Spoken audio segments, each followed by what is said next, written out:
Good morning. This is Ron. It is Tuesday, the 31st of July. Welcome to Story Time.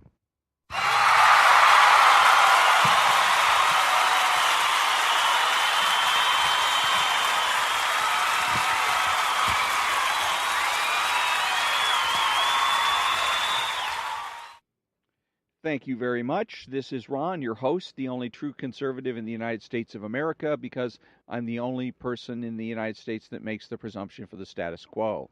Speaking to all the butchers, bakers, and candlestick makers out there. So, the thing that I wanted to discuss this morning was the go. You're going to hear from people, from socialists, and a lot of them are end up being useful idiots. But they're going to ask you questions whenever you make a statement that you're going to act in a manner, act with certainty. I'm going to go do X. I'm going to go do Y. Very often you'll hear from them, well, what if? And then they present a disaster scenario. Classic example is I told this lady that I know that happens to be a socialist that I was going to go to work and actually file a complaint at Human Resources against a couple of individuals this one particular individual, the other one was the victim, but for workplace violence. It was a situation where it was actually a woman that was doing the violence and doing it upon a man. And he would tease her, she would slug him, and I mean slug him. And she'd hit him so hard she grunted, and with her fists, not slapping, not scratching, with her fists. And this would go on. It was a regular ritual. It had been going on for years. And I got to the point where she almost hit me. I'm trying to exit it. She almost hits me, and I thought, that's enough. We're done now. And so I say I'm going to go file the complaint, and this lady that I know says, well, what if they fire you? So, and that's it's one of those questions that is asked by the left in order to tell you that you can't win. Okay, what if they fire you? Well, I'll do this. Well, what if this happens? Well, I'll do that. Well, what if sus and sus happens? See, and they keep coming back with that question with these disaster scenarios in order to demoralize you, depress you, and make you think you can't win. But the correct answer to that question in these kinds of situations is, so what? The correct answer to the question is a question. So what? Because think about it. If I'm in an environment that's hostile and intimidating, literally hostile and intimidating, why do I want to work there? I don't. My going and filing the complaint is the last step before I leave anyways. I'm already at this particular point considering resigning and working somewhere else, which I eventually did, and ended up working for myself. So, but you're going to get that question whenever you say, I'm going to go confront somebody. Well, what if they don't talk to you anymore? What if they don't want to be your friend anymore? What if you get fired? That kind of thing. What if they file a counter complaint? And the whole point of that is to try to let you know that there's no way you can win. Don't buy into it. Don't let them get in your psyche. Okay? And the best way to do that, get them out of your psyche, is by asking the question, so what? Or another excellent one, if you really want to drive them crazy, is say, well, they might fire you. Because sometimes they'll ask the question, what if they fire you? The answer would be, so what? Sometimes they'll make it a statement. They might fire you. Okay, and the proper way to respond is, I'm going to do it anyhow. I'm filing the complaint anyway. But what if they fire you? Well, what if they file a counter complaint? I'm still going to file the complaint. But what if they fire you? I'm still going to file the complaint. Okay, and what you're demonstrating there is you're telling them not in so many words, I refuse to be intimidated. Because that's what the left likes to do. Use psychological tools and tactics and techniques in order to manipulate, if they can. And manipulate, I mean, they'll try to use positive things. Their favorite technique for manipulation is with celebrities. And what they do is they get a celebrity and whisper in their ear, you can make a difference. You can make a difference. Okay? You can be a change agent. You can be a leader. It's manipulative. Okay, as opposed to bullying and intimidation, which usually involves various kinds of threats. Usually, the threat is to isolate you. The threat is basically like my grandmother used to say. My grandmother used to tell me, she'd say, "Ron, be a nice boy, or you'll never have any friends." Okay, and that's what the left does. They're bluffing. They have no power. They can't strip you of your friends. They can't make you unpopular. There's nothing they can do. They have no power unless you give them that power. And that's what this show is all about, is how it is the right in this country that has given whatever power the left has in this country, politically, socially, culturally, etc., has been given to them by the right, by conservatives, by Rush, by Sean, by William F. Buckley Jr. Okay, those are the people that empowered the left, in some cases simply by agreeing to talk to them. In the case of, say, William F. Buckley Jr. I remember there was William F. Buckley Jr. had written some kind of a memoir or whatever about some of the guests on his show called Firing Line. He had a television show. And he was talking about, he had fairly disparaging remarks for some of them. One of them was Timothy Leary, who was a self-described guru. He was, back in the 60s and 70s, that was the thing. Eastern religions were big, Catholicism, Christianity, that was out. That was passé. Yesterday's news, the thing on the cutting edge, the thing that was really hip and cool was Eastern philosophies, Chinese, Japanese, etc. And so you had, and Indian, that was also very big. You had a lot of ashrams, particularly in California, Oregon, and Washington. So the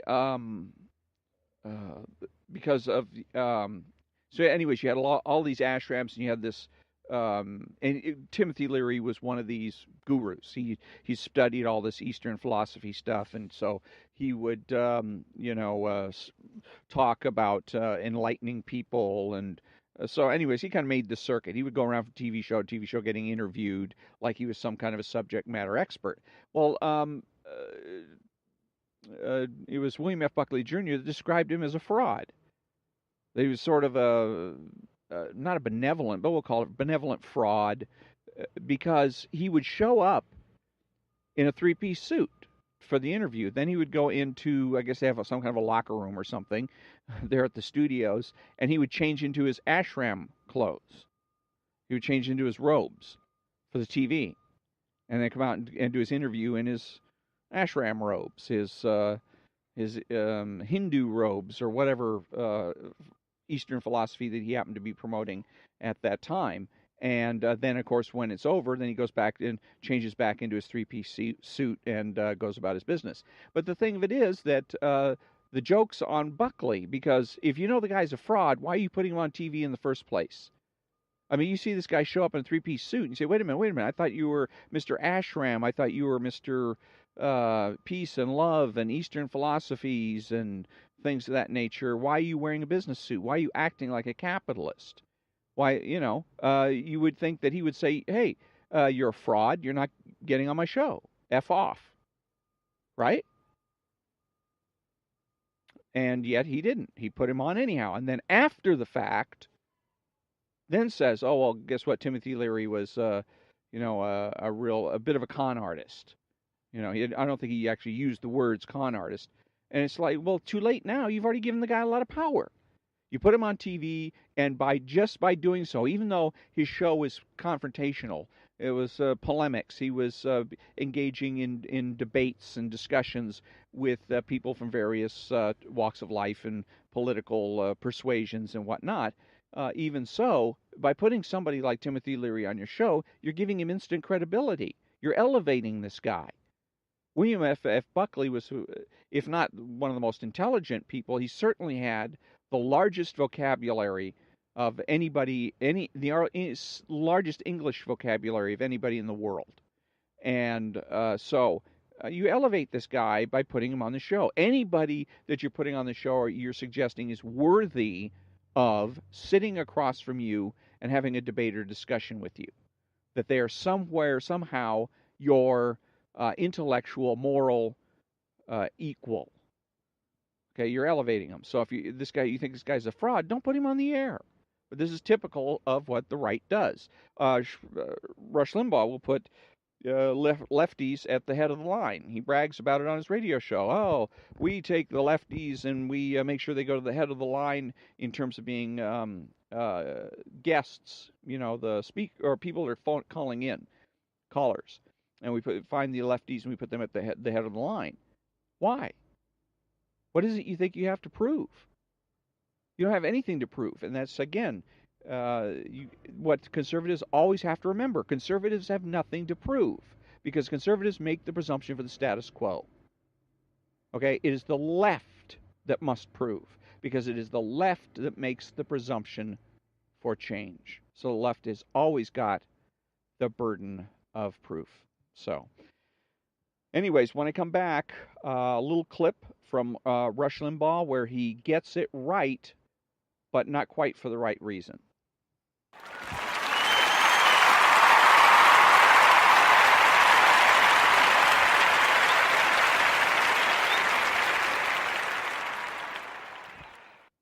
And thank you very much. And like I said, we're going to have a little clip of Rush here. And he is, well, it's kind of self-explanatory, but he gets it right. I don't, for the wrong reason. Let's put it that way. Of having to give credence to every one of these bogus attacks and these attempts that they are making to get rid of Trump and overturn the election results and so forth. And I'm not going to help them by making this a bigger deal than it is. If you have questions about it or you want to make a cut, you feel free. Have at it. Okay, so that's a clip from, I believe it was a couple of days ago, and I heard it on the radio, and I thought, okay, good job, Rush. You finally start to get it. But he doesn't really get it. I mean, he says he's sick and tired of it, and it's basically a psychological or emotional response and to the situation. I've said many times, Rush Limbaugh goes wrong in this way, in that he is giving credence to arbitrary statements. This is, again, where the right gives the left power. The left makes an arbitrary statement. They come out and just call somebody a racist or call somebody a homophobe or whatever the accusation is. No evidence, no proof, nothing. Just making a blanket statement, and the right rushes in to validate the statement by arguing with them. Okay, instead of ignoring it, identifying it as an arbitrary statement or an arbitrary accusation, and then simply walking away and saying, I don't have to respond, they go ahead and they give it credence. They argue about it, blah, blah, blah, blah, blah, blah. So, and Rush Limbaugh is typical of doing that. Most of his show is spent with dealing with arbitrary claims by the left, and he's starting to get tired of it. He keeps saying, I'm tired of this, I'm tired of this, I'm tired of it. And I've said in the past, he doesn't have to be. Wise up, quit giving credibility to arbitrary claims, and you won't have to be tired. Okay, so here he is. He says, I'm not going to give it credence anymore. Huzzah! Huzzah! Let's hope this lasts. Okay, I don't think it will, because I don't think he's doing it for the right reason. That is the intellectual reason. I don't think he recognizes why it is that you don't respond to arbitrary claims. And what also is not just the fact that you're giving these people credence, you're giving them power. Because if you honor that arbitrary claim, what are they going to do? They're going to continue making arbitrary claims. Not just only as far as Rush Limbaugh and Donald Trump are concerned. In this particular case, it's about Donald Trump. But they're going to continue making arbitrary claims about everybody. Pretty soon it's you and me, it's going to be your neighbor across the fence that starts making arbitrary allegations or accusations against you. Because just because you don't wear let's say you're not going to fly the multicolored flag on Gay Pride Day, you're a homophobe. You must be a homophobe. Arbitrary claim. What evidence do you have that I'm homophobic? Okay, but that means that all of us, all the rest of us, have to put up with this kind of crap and be subjected to this kind of pressure because Rush Limbaugh, Sean Hannity, et al. Don't know what they're doing, don't know what they're talking about. So, kudos to Rush for getting it right, but please get it right for the right reasons. Okay, so when we come back, I'm going to be reading from, well, I'm not sure yet. We'll see when I get back.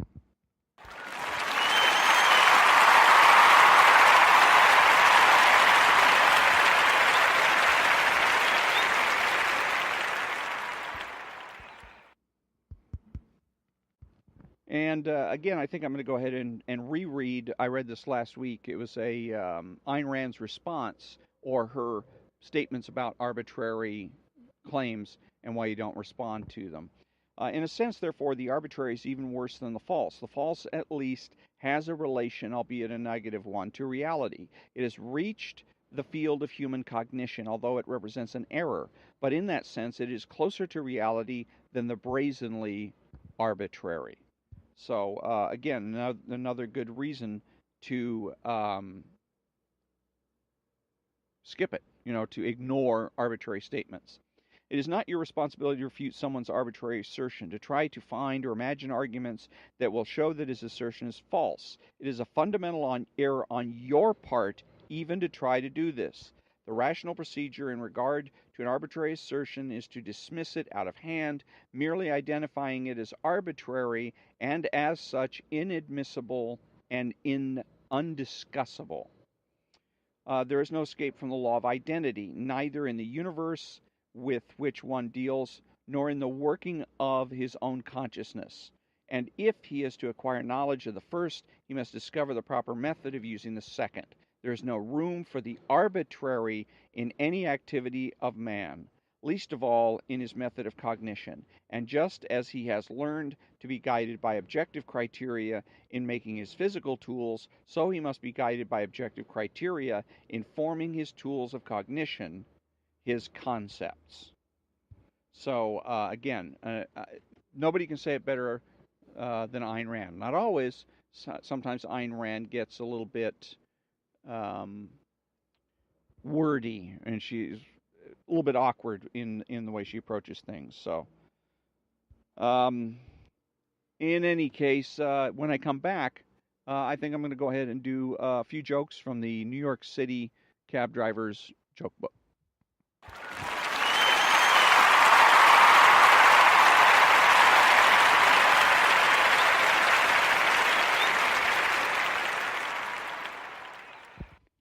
And thank you. Let's see what we got here from the New York City Cab Drivers Joke Book by Jim Peach. Let's try this one. 2 days after Walter Mondale announced that Geraldine Ferraro would be his running mate, a man got into my cab and told me this one. What would be one of the best things about having a woman for vice president? We wouldn't have to pay her as much. A Jewish man and a Polish man are sitting at a bar watching the news on television. On the news, they're showing a woman standing on a ledge, threatening to jump. The Jewish man says to the Polish man, I'll tell you what, I'll make a bet with you. If she jumps, I get $20. If she doesn't, you get $20, okay? Fair enough, says the Polish man. A few minutes later, the woman jumps off the bridge and kills herself. The Pole gets out his wallet and hands $20 to the Jewish guy. After about 10 minutes, the Jewish guy turns to the Polish guy and says, Pal, I just can't take this $20 from you. I have a confession to make. I saw this on the news earlier this afternoon. This was a repeat. No, says the Polish man. You keep the money. You won it fair and square. You see, I saw this on TV earlier today, too. You did, said the Jewish guy. Well, then why did you bet that a woman wouldn't jump? Well, says the Polish guy, I didn't think she would be stupid enough to do it twice. What do you call a man or a woman using the rhythm method of birth control? parents. And on that note, we end another episode of Story Time. Thank you very much for joining me. And until next time, have a great day.